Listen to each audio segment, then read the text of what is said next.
আওয়ামী লীগ ছাড়া ইলেকশন হবে সেটা বিএনপির সাথে তাদের ফ্যাক্ট হয়ে গেছে। বিএনপির সাথে যে লন্ডন বৈঠক এটা চূড়ান্ত, এবং আপনি দেখবেন যে এই লেজিটিমেসি নিয়ে আওয়ামী লীগ আবার এই মাঠে নামবে। আওয়ামী লীগ কিভাবে নামবে তখন হয়তো আমরা দেখবো। সরকারি আনুকূল্যে ভাই নেতা হওয়া কঠিন। সরকার আপনাকে বানাই দিল মহান একটা নেতা, আপনি হয়ে যাবেন নেতা, এত সহজ না। জনগণ খাবে না আপনাদেরকে। আমন্ত্রণ জানাচ্ছি প্রিয় দর্শক মানচিত্রের নিয়মিত আয়োজন কথোপকথনে। আমাদের সঙ্গে আজকে যুক্ত রয়েছেন সিনিয়র জার্নালিস্ট আনিস আলমগীর। একটু কথা বলার চেষ্টা করব সম্ভবত বাংলাদেশে এই প্রথমবারের মতন ইতিহাসে যে এতগুলো রাজনৈতিক দল, প্রায় 150 রাজনৈতিক দল নিবন্ধনের জন্য নির্বাচন কমিশনে আবেদন জানিয়েছে, এর বিশেষ কোনো মাঝে আছে কিনা, বিশেষ কোনো বার্তা আছে কিনা। একই সঙ্গে আমরা একটু আলোচনা করব সাবেক সিএসি নুরুল হুদাকে যেভাবে আটক করা হলো, সেই বিষয়টিকে আমরা নিয়ে আসবো যে এটার মধ্যে দিয়ে আমরা নতুন করে কোনো শিক্ষা অর্জন করবো কিনা, অথবা বিষয়টি কতটা সঠিক হয়েছে। আনিস আলমগীর, আপনাকে স্বাগত জানাচ্ছি আমাদের অনুষ্ঠানে। আপনার কাছে যে প্রশ্নটা শুরুতেই করতে চাই, 147টি রাজনৈতিক দল নির্বাচন কমিশনে আবেদন জানিয়েছে। আহ আপনার কি মনে হয় এর আগে একসাথে এই পরিমাণ রাজনৈতিক দল নিবন্ধনের জন্য আবেদন জানিয়েছে? আর যদি তা না জানিয়ে থাকে তাহলে এর বিশেষ বার্তাটা কি এবারের জন্য? আমার মনে হয় না। এখন 75-এর পরে যখন সরকার পরিবর্তিত হলো, যখন বাকশাল পরবর্তী পরিস্থিতি রাজনৈতিক দলগুলোকে যখন নিবন্ধনের সুযোগ দিল, আমার মনে হয় তখনও এরকম কোনো ব্যাঙের ছাতার মতো একবারে দল বেঁধে সবাই দল খোলার জন্য পরিস্থিতি তৈরি হয়নি। 1-11-এর সময় তো আরো হয়নি, কারণ তখন এমন একটা কাঠামো তৈরি করা হয়েছিল যাতে করে সব রাজনৈতিক দল বা ব্যক্তি কেন্দ্রিক যে রাজনৈতিক দলগুলো ছিল, এক ব্যক্তির এক দল, সে নিজেই নেতা, তার বউ হচ্ছে সাধারণ সম্পাদক, সেই মানে সে সভাপতি আর তার বউ সাধারণ সম্পাদক, এই জাতীয় বাংলাদেশে বহু দল আছে। সেটাকে বরং মানে উচ্ছেদ করার জন্যই 1-11-এর সময় এই যে নির্বাচন কমিশন তাদের আইন সংস্কার করলো, আরপিও করলো। তো তাতে করে কিন্তু একটা সুফল আমরা পেতে যাচ্ছিলাম, যে ফালতু ফালতু দলগুলো যে মানে রাজনীতিতে চলে আসতে চাচ্ছিল, ব্যক্তি কেন্দ্রিক যে রাজনৈতিক দলগুলো, সেটা একটু কমানো গেছে। এখন আপনি বলতে পারেন যে এখন কেন এই স্রোত তৈরি হয়েছে। আমার মনে হয় যে এই যে 24-এর অভ্যুত্থানের পর যে জোয়ার, যে সবাই সবাইকে রাজা মনে করছে এবং সবাই রাজা হয়ে গেছে ডক্টর ইউনূসের রাজত্বে। তো এবং রাজনৈতিক দল করলে তো ভালো, এবং ওই যে রাজার সাথে কথা বলা যায়, ওখানে ডাক পাচ্ছে, তারপরে বড় বড় অনুষ্ঠানে ডাক পায়। আর আরো আরো বিষয় হচ্ছে যে আমি তো কয়েকটা রাজনৈতিক নেতার কাছে শুনলামও যে ভাই আগে তো চাঁদা দিতে হতো, এখন তো আর চাঁদা দিতে হচ্ছে না, এখন নিজেরাই আমাদের নিজেদের কথা বলতে পারছি। এবং এটাও বাস্তবতা। আমাদের এখানে আপনি যদি আজকে বড় বড় ক্রিমিনালরা দল খুলতেছে, এবং শুধু সে না, আরো বহুজন আছে যেগুলো নাম গ্রাম কিছুই শুনে না, এই জন্য ব্যক্তিরা রাজনীতি করছে। রাজনীতি একটা ব্যক্তিগত অধিকার, কে করবে না করবে আমার তো কোনো, আমি বা আপনি কোনো বাধা দিতে পারি না। কিন্তু বাধা নিশ্চয়ই পারবে, দেওয়ার কিন্তু আসলে আমাদের আমি শুধু কি আমাদের বিশেষ হ্যাঁ, সুবিধা পাওয়ার জন্য এগুলো হচ্ছে, নাকি আমরা এগুলোকে কিংস পার্টি হিসেবে অভিহিত করতে পারি? তার কারণ গত সম্ভবত ফেব্রুয়ারি পর্যন্ত যে পরিসংখ্যান আমাদের হাতে রয়েছে, 60টির মতন, 57 বা 60টির মতো রাজনৈতিক দল ব্যাঙের ছাতার মতো গজালো, এবং সবারই সেই লক্ষ্য 24-এর গণ অভ্যুত্থান, জুলাই যোদ্ধা হিসেবে নিজেদেরকে প্রতিষ্ঠা করা এক ধরনের চেষ্টা। এইগুলো কি সবগুলোকে আমরা কিংস পার্টি হিসেবে অভিহিত করতে পারি কিনা? না, এখানে কিংস পার্টি একটাই। এখানে অন্যদের কোনো সুযোগ নাই যে কিংস পার্টি হওয়ার। ডক্টর ইউনূস যখন ডিক্লেয়ার করে দিয়েছে যে ওই রাজনৈতিক দলের প্রতি তার দুর্বলতা আছে, ওই নেতাদেরকে তার দলের তার সভাসদের লোকজন প্রধানমন্ত্রী হিসাবে দেখতে চায়, তখন এটা তো বলার অবকাশ নাই যে যে এনসিপি ছাড়া ওনার আরো কোনো দল আছে। এনসিপি ছাড়া ওনার যদি আর দ্বিতীয় একটা দল থাকে সেটা হচ্ছে জামাত ইসলামী। বাকিগুলো আমি মনে করি না যে উনি তার রাজনৈতিক দল। এমন কথা উঠেছে যে একটা সংখ্যাতাত্ত্বিক ভারিক্কিতা দেখানো যায় কিনা, যেমন একটা মাঝে র বলেছিল ডক্টর মোহাম্মদ ইউনূসকে 5 বছর দেখতে চায় অনেকে। যেমন গত শনিবারই একটি অনুষ্ঠান আমরা দেখলাম, 35টি রাজনৈতিক দল এবং 4টি রাজনৈতিক জোট, তারা একটি সংস্কার জাতীয় জোট, এই টাইপের একটি, মানে 4টি জোট সহ 35টি রাজনৈতিক দল, তারা আবার আলাদা একটি জোট করেছে, সংস্কার ছাড়া কোনো নির্বাচন হবে না। এই যে 35টি রাজনৈতিক দল, 4টি জোট, অমুক অমুকে চাই ডক্টর মোহাম্মদ ইউনূসকে 5 বছর ক্ষমতা রাখতে, বা সংস্কারের পক্ষে এতগুলো রাজনৈতিক দল আছে, এইগুলো শো অফ করার কোনো বিষয় থাকতে পারে কিনা? এগুলো যে টাকা পাবে, এগুলো মনে করেন এই যে এই ধরনের ইয়ে করলে আপনি যেটা বললেন যে জি। কিংস পার্টি, ওনার কিংস পার্টি যেটা আছে, হুম তাকে হুম। সহায়তা করার জন্য কিছু পার্টি দরকার। জি। সেই সহায়তা করার জন্য এই এই আগাছাগুলো আছে। যেমন বললাম না আগে, আওয়ামী লীগকে সহায়তা করার জন্য এগুলো ছিল, সেরকম ছিল। কিন্তু তখন এটা দেখানো ওই ওই দলকে সহায়তা করার জন্য, কিন্তু ওভারঅল ডক্টর ইউনূসের মহান কোনো কাজ করার জন্য এগুলো নাই এগুলা। এবং ইলেকশনের আগে এই সমস্ত অবৈধ টাকা বিলি হয়, সরকার পার্টি থেকে বিলি করে।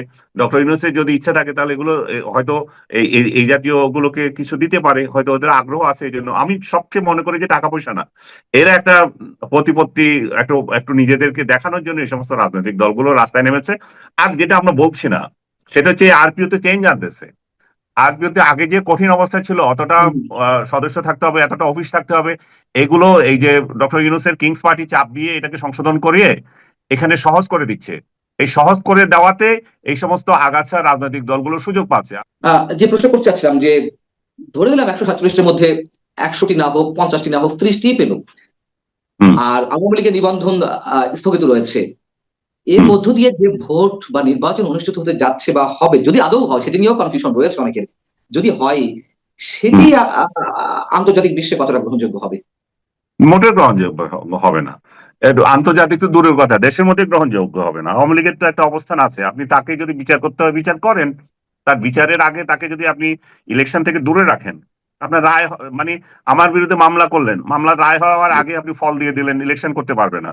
তো সেটা তো একটা অন্যায়। আওয়ামী লীগকে আপনার সাপোর্ট করার দরকার নাই, কিন্তু আপনি ন্যায়ের মধ্যে থাকতে হবে। কোনো কারোর বিরুদ্ধে যদি অভিযোগ আনতে হয়, আওয়ামী লীগ বিরুদ্ধে যে অভিযোগ অ্যাট্রোসিটি করেছে তারা 24-এ, তো সেরকম অভিযোগ তো জামাতের বিরুদ্ধে আছে, 71 সালে করেছে তারা। জামাত কিভাবে এই সরকারের সেটা আমলে অনেক ভালো এসে আবার কথা। হালাল হয়ে গেছে? তো হুম, আমি বলছি না যে জামাতে ইলেকশন করতে বাধা দেওয়ার জন্য। জামাত একটা বাংলাদেশের প্রতিষ্ঠিত দল, তারও রাজনীতি করার অধিকার আছে, অধিকার আজ তারা করছে দীর্ঘদিন থেকে। তো আমার কথা হচ্ছে, এক আইন একজনের জন্য এক আইন করলে তো হবে না, আইন সবার জন্য সমান হতে হবে। সেই ক্ষেত্রে বর্তমানে আওয়ামী লীগের বিরুদ্ধে যে কথা বলা হচ্ছে, সেটা সেটা মানুষের কাছে যুক্তিযুক্ত হবে না। কারণ আপনি তাকে বাইরে রেখে ইলেকশন করবেন, হয়তো ইলেকশন হবেও, আওয়ামী লীগকে বাইরে রেখে ইলেকশন হবেও, এটাও বাস্তবতা।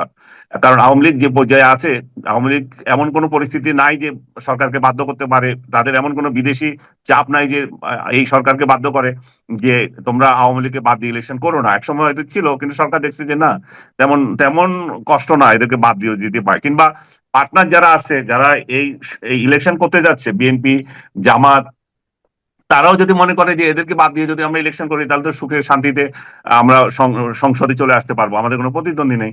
তো বাট একটা জিনিস তো রয়ে যায়, সেই 24-এ বলেন, 18 বলেন, কিংবা 14 বলেন, যে কারণে ইলেকশন গুলো গ্রহণযোগ্যতা পায় নাই, বিশেষ করে 14 এবং 24, একই কাহিনী তো এখানে হবে।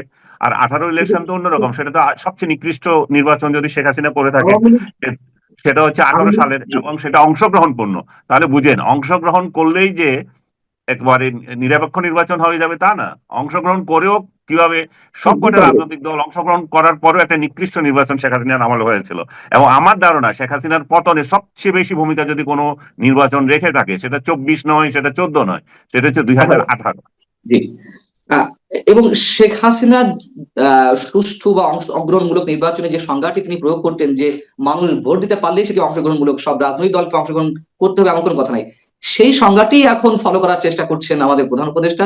বিবিসির সঙ্গে সাক্ষাৎকারে তিনি বলেছেন যে অংশগ্রহণমূলক বলতে তিনি এমনটাই বোঝেন যাতে মানুষ ভোট দিতে পারে, এবং যেই জাতিসংঘ এর আগে ভোটের জন্য নানান ধরনের চাপ প্রয়োগ করা হচ্ছিল, 2024 সালের কথা বলছি আমি, এখন তারা হুম। নিজেরাও তাদের সংজ্ঞা পরিবর্তন করে দিয়েছে। শেখ হাসিনার বক্তব্যটাই তাদের কণ্ঠে প্রতিধ্বনিত হচ্ছে, সেটাই রেফারেন্স আকারে বিবিসি কে বলেছেন ডক্টর মোহাম্মদ ইউনূস। এবং আবার তিনি বলছেন যে না, এটা আসলে নির্বাচন অংশগ্রহণের বিষয়টি নির্বাচন কমিশনের বিষয়। সব মিলিয়ে হুম। আসলে তিনি কি বলতে চাচ্ছেন? উনি বলতে চাচ্ছেন আওয়ামী লীগ ছাড়া ইলেকশন হবে, এটাতে এত এত হিসাবের কি আছে? আওয়ামী লীগ ছাড়া ইলেকশন হবে, সেটা বিএনপির সাথে তাদের ফ্যাক্ট হয়ে গেছে। বিএনপির সাথে যে লন্ডন বৈঠকে এটা চূড়ান্ত যে এর বিএনপি তো বহু আগেই আওয়ামী লীগকে ইলেকশনে রাখার পক্ষে চাপ দিয়েছিল, বিশেষ করে ক্ষমতা পরিবর্তনের পরপরই আওয়ামী লীগের বিরুদ্ধে যখন অ্যাকশন নিতে যাচ্ছিল এই সরকার, তখন বিএনপি এটা বলেছিল যে না, তারা থাকবে ইলেকশনে। সেরকম কথাবার্তা হয়েছিল, বিএনপি কে বরং অভিযুক্ত করা হয়েছিল স্বৈরাচারের পক্ষে বিএনপি লোকেরা কথা বলছে, এরা ভারত প্রিয় হয়ে গেছে। কারণ ভারতও চাচ্ছে আওয়ামী লীগ ইলেকশন করুক, এরাও চাচ্ছে। তাদেরকে র এজেন্ট হিসাবে ট্যাগ দেওয়া হচ্ছিল, ভারতের সাথে তাদের ধরম মরম হয়ে যাচ্ছিল, এগুলো বলছিল। তো এখন বিএনপির সাথে সরকার সেই প্রতিশ্রুতিতে আসতে পারছে যে আমরা ওদেরকে ইলেকশনের বাইরে রাখবো, এবং ফেব্রুয়ারির আগে শেখ হাসিনার বিরুদ্ধে একটা যেন তেন মামলা দিয়ে দেব, মামলার রায় দিয়ে দেবো। তো তাতে করে হয়ে গেল। তো রায় যখন হয় তখন শেখ হাসিনা ইলেকশন করতে পারছে না। আর দলের উপর যদি রায় দেওয়া যায়, তাহলে তো আরো সুবিধা হয়ে গেল সরকারের চাপে হয়তো। কারণ এবং আচ্ছা। সরকার তো তাকে তো অলরেডি তখন থেকেই তো, যখন তারা এটা চাচ্ছিল, আপনি কি খেয়াল নাই, তখন থেকেই তো বিএনপি কে নানা মহল থেকে আওয়ামী লীগের দোসর, কিংবা যে ভারতের সাথে সম্পর্ক হয়ে গেছে, এখন রয়ের এজেন্ট হিসেবে তারা কাজ করছে, এই ধরনের অভিযোগ দেওয়া হয়েছিল। তো হুম, তারা হুম, হুম। দেখবে, এবং এইটাকে কেন্দ্র করে ডক্টর ইউনূস হয়তো নির্বাচন পিছিয়ে দেওয়ারও ফন্দি করছিলেন। তো তাতে করে বিএনপি চাচ্ছে যে কোন রকম ভাবে একটা ইলেকশন হোক, আমরা আসি। এবং কে না চায় বিনা মানে ইয়েতে প্রতিরোধে গোল দিতে। সেটা হচ্ছে, কিন্তু বাস্তবতা হচ্ছে যে আপনি শুরুতে যে কোশ্চেন করেছেন এটা গ্রহণযোগ্যতা কতটুকু হবে বাইরের কাছে নয়, দেশের কাছে হবে না। এবং আপনি দেখবেন যে এই লেজিটিমেসি নিয়ে আওয়ামী লীগ আবার এই মাঠে নামবে। আওয়ামী লীগ কিভাবে নামবে তখন হয়তো আমরা দেখবো আহ, কিভাবে আসে, কারণ অনন্তকালের জন্য তো আওয়ামী লীগকে বাংলাদেশ থেকে মুক্তি দিতে পারবে না।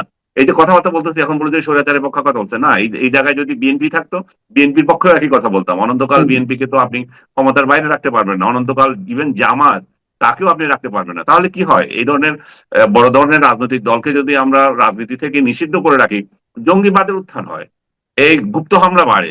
তো সরকার যখন তারেক রহমান কিংবা অন্য কারো নেতৃত্বে যখন বিএনপি ক্ষমতায় আসবে বা অন্য কোনো একটা দল যদি ক্ষমতায় আসে, তারা কি শান্তিতে থাকতে পারবে?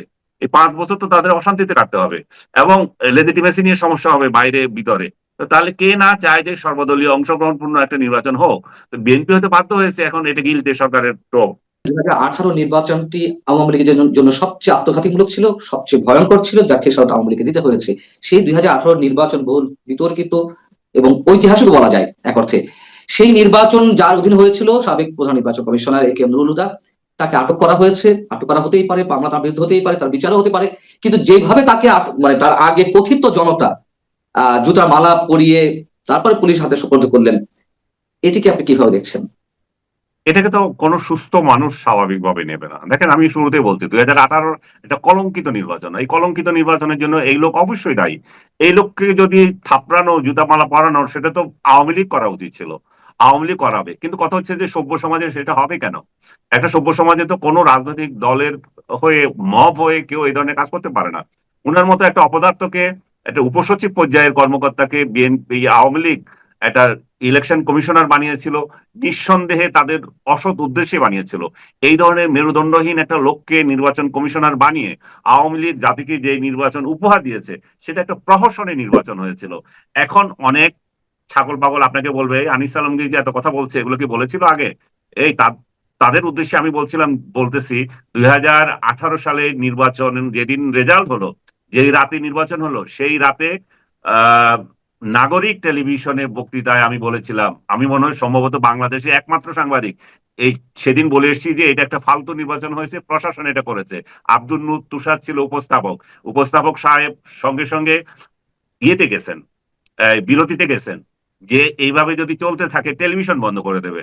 তো বুঝেন এবার, তখনও বলা গেছে, বলা যায় নাই তা নয়। এবং আমি আরো আজকে আরেকটা জিনিস ডিসক্লোজ করছি, সেই বিরতিতে আমাকে টেলিফোন করেছিল আওয়ামী লীগের তথ্য সম্পাদক এই যে আমিনুল ইসলাম। আমিনুল ইস- আমিন আমিন ভাই আমাকে ফোন করে বলে যে, আনিস ভাই, আপনার এই কথাটা ভাই আমাদের কথা, কিন্তু আমরা তো কেউ বলতে পারছি না। এই নির্বাচনের মাধ্যমে আমাদের দলটাকে আমাদের হাতে তুলে দেওয়া হয়েছে এবং আমরা নিঃশেষ হয়ে গেছি, আমাদের রাজনীতি শেষ হয়ে গেছে। আমিন ভাইকে আমি কোট করে বলতেছি এটা। তো এই যে দেখেন, যে শেখ হাসিনার রাজনীতিকে কবর দেওয়া হয়েছিল সেই নির্বাচনের মাধ্যমে, এই লোকটা দিয়েছিল। তো তার উপর রাগ থাকার কথা, কারণ অপাত্রকে যদি বড় বড় পোস্টে দেওয়া হয় তাহলে এই অবস্থা হবে। শেখ হাসিনা এরকমই করেছে, যাকে যেখানে দেওয়া সেখানে দেয় নাই। অযোগ্য, অকর্মণ্য এবং তার আত্মীয় স্বজনদের সে পদায়ন করেছিল, তার পরিণতি ভোগ করেছে। এখনো উনি সেই একই অবস্থায় আছেন। অন্তত 100 অন্তত 100 নেতা দুর্নীতিবাজ এবং এই যে যারা অপরাধ করেছে, তাদেরকে উনি বহিষ্কার করে এই দলটাকে বেটার একটা দলে রূপান্তরিত করতে পারতেন, কিন্তু করেন নাই। আমি আগের কথায় ফেরত আসছি, এই লোকটাকে যে অপমান করা হলো যে পদ্ধতিতে, সেটা তো কোনোদিন গ্রহণ করব না ভাই। তার একটা, আপনি এত বছর পরে এসে এই যে বিএনপি যে লোকগুলা মামলা করছে, তোমরা কোথায় ছিল এতদিন? তখন কেন মামলা করতে পারো নাই? তখন একদিনও তো তার বিরুদ্ধে কোনো শব্দ উচ্চারণ করো নাই। আজকে মামলা করে তার বিরুদ্ধে মব লাগিয়ে তাকে অপমান করলা। ঠিক আছে, অপমান করছো, সেই পরিণতি তো সামনের দিনগুলো তো অপেক্ষা করছে। এই ধরনের অপদার্থ নির্বাচন এবং পছন্দ হবে না এই ধরনের নির্বাচন যখন সামনের দিনও আসবে, তখন এইভাবে অপমানিত হবে ইয়েরা। এবং কে দায়িত্ব নিতে যাবে তাহলে এই ধরনের ইলেকশন করার জন্য? কারণ ইলেকশন নির্ভর করে সরকারের উপর, শুধুমাত্র এই সমস্ত ইয়েদের উপর না। তো বলে না, ছাগল নড়ে ইয়ে খুঁটি জোরে, তো খুঁটি মানে সরকার তো খুঁটি দিয়ে রাখলে এগুলো কিভাবে করবে? এখন একটা জিনিস ভালো আছে, আমি এই সরকারের অন্তত একটা প্রশংসা করি। ডক্টর ইউনূসের সরকার, আপনি হয়তো দেখেন নাই, একটা অন্তর্বর্তীকালীন সরকার আজকে রাতে একটা বিবৃতি, যে রাতে 22 তারিখের রাতে একটা বিবৃতি দিয়েছে ঘটনার পর। এবং সেই বিবৃতিতে তারা বলেছে যে যে উত্তরা থানার পুলিশ তাকে গ্রেপ্তার করেছে এবং মব কর্তৃক সৃষ্ট বিশৃঙ্খল পরিস্থিতি এবং অভিযুক্তকে শারীরিকভাবে লাঞ্ছিত করার বিষয়টি সরকারের নজরে এসেছে।